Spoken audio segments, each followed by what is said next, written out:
গত পর্বে আমরা দেখেছি যে আমাদের জিওন তৃতীয় ইয়ং মাস্টার মার্ককে হত্যা করে। তার মৃত্যুতে গার্ড কিম খুব রেগে যায় এবং দ্রুত এগিয়ে এসে তার গলা ধরে দেওয়ালের সাথে ধাক্কা মারে। সে বলে, হতচ্ছাড়া, তুই কি পাগল হয়ে গেছিস? তুই আমাদের তৃতীয় ইয়ং মাস্টারকে কেন মারলি? তোরা কি আমাকে অন্য কোথাও নিয়ে যেতে চাস? কেন? কারণ সেখানে বিপদ থাকতে পারে। সেই কারণেই তোরা আমাকে তার জায়গায় রাখতে চেয়েছিলি। কিন্তু যদি আমার এখানে বিপদ না থাকে, তাহলে আমি নিজেই কেন বিপদ ডেকে আনবো না? কেন তার জায়গায় যাব না? এর সাথে সাথেই গার্ড কিম তাকে বলে, তুই একবারও ভাবিসনি যে আমি তোকে মারছিলাম? তারও একটা উদ্দেশ্য ছিল। এরপর গার্ড কিম একটা বিশেষ কৌশল ব্যবহার করে।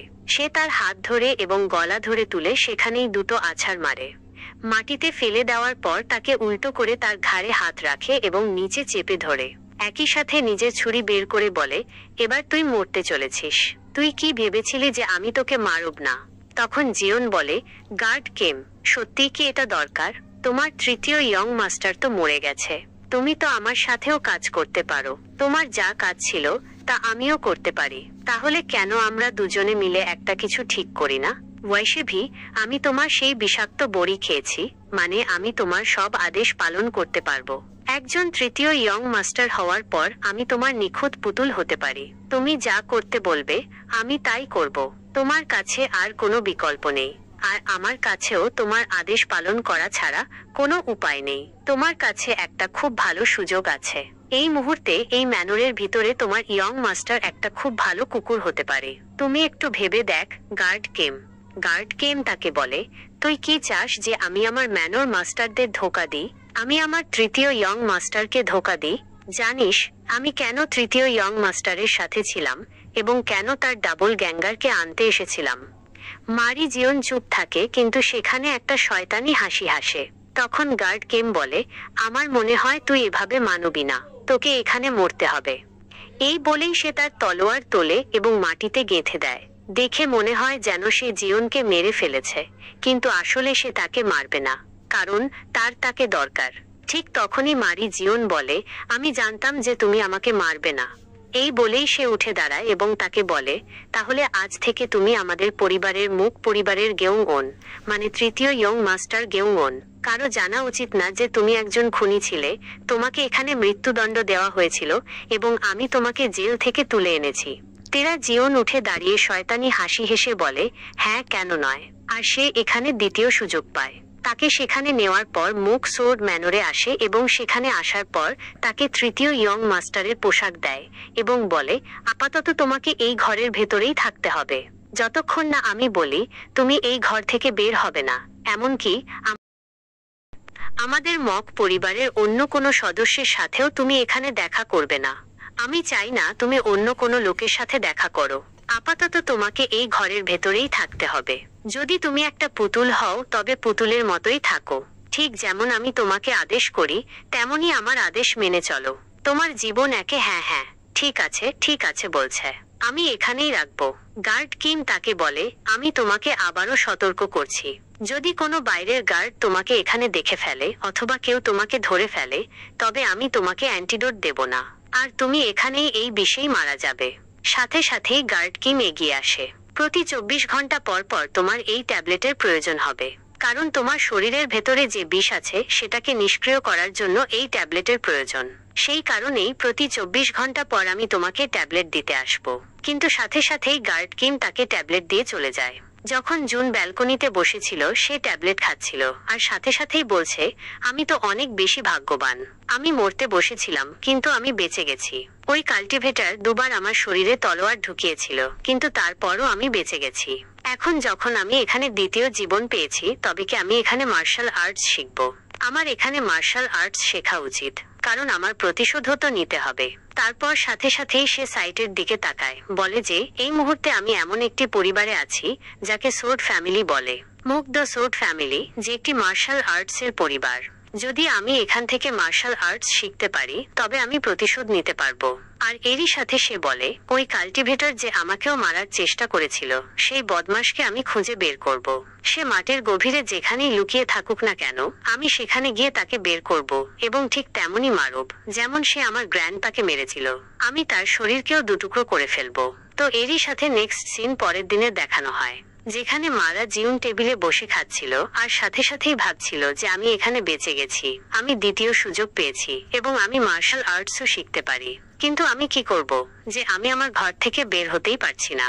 যদি আমি পরিবারের মেন হলে যাই তবেই তো আমি কিছু সুবিধা পাবো, কারণ আমি এই পরিবারের থার্ড ইয়াং মাস্টার। কিন্তু দরজার বাইরে গার্ড কিম একজন গার্ডকে দাঁড় করিয়ে রেখে গেছে। সে এখানে স্পেশাল একজন গার্ডকে আমার উপর নজর রাখার জন্য ছেড়ে গেছে। বাইরে দাঁড়ানো সেই গার্ড ভাবছিল যে আমাকে এখানে এই ডিউটি কেন দেওয়া হয়েছে। এই গার্ডের নাম গোচেন, যে গার্ড কিমের নিজের শিষ্য।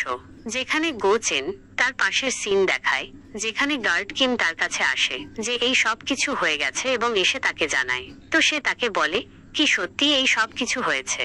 ওই ছেলেটা কি এখানে আমাদের ইয়াং মাস্টার মুখকে মেরে ফেলেছে আর তারপর তুমি তাকে এখানে নিয়ে এসেছো? এইভাবে তো তোমার প্ল্যান এখানে ফেল হয়ে যাবে। তো সে তার মুখ বন্ধ করায় এবং বলে, উঁচু গলায় কথা বলো না, আমাদের প্ল্যানের ব্যাপারে কারো জানা উচিত না। আমার কাছে আর কোনো চয়েস ছিল না, আমাকে এখানে এই ছেলেটাকেই ফিরিয়ে আনতে হয়েছে কারণ আসল জন তো মরে গেছে। সে তাকে বলে, তুমি এই ছেলেটার উপর নজর রাখো, যতক্ষণ এই ছেলেটা এখানে আছে এর উপর নজর রাখবে, আর এই ছেলেটা যেন এই ঘর থেকে বের হতে না পারে। আমার মনে হয় আমাকে এখানে এবার একটা নতুন প্ল্যান বানাতে হবে। এখানেই আমি একটা নতুন প্ল্যান বানিয়ে নেব, তারপর আমরা এই ছেলেটাকে তুলে বাইরে ফেলে দেব। পার্ক কিং বলে, এখানে এই একমাত্র ইয়াং মাস্টার নয়, আমার মনে হয় আমাদের অন্য কোনো ইয়াং মাস্টারের সাহায্য দরকার হবে। আমরা অন্য কোনো ইয়াং মাস্টারের সাথে হাত মেলাব। সে চানকে বলে, কিন্তু মাস্টার তুমি তো বললে তুমি তাকে বিষ দিয়েছ। যদি তুমি তাকে বিষ দিয়ে থাকো আর সে এখানে থার্ড ইয়াং মাস্টারের জায়গায় থাকে তবে তো আমাদের জন্য এটা একদম একটা ভালো পুতুল, আর এটা আমাদের আদেশও মেনে চলবে। এর অ্যান্টিডোট দরকার হবে। যদি তাকে এখানে থার্ড ইয়াং মাস্টার বানিয়ে দেওয়া হয় তবে তো এখানে যে কাউকে খুব সহজেই মারতে পারবে। এই ছেলেটা অনেক বেশি বিপজ্জনক আর আমাদের এর ওপর নজর রাখতে হবে। যদি এই ছেলেকে আমরা এখানে ব্যবহার করি তবে আমাদের জন্যই মুশকিল হয়ে যাবে।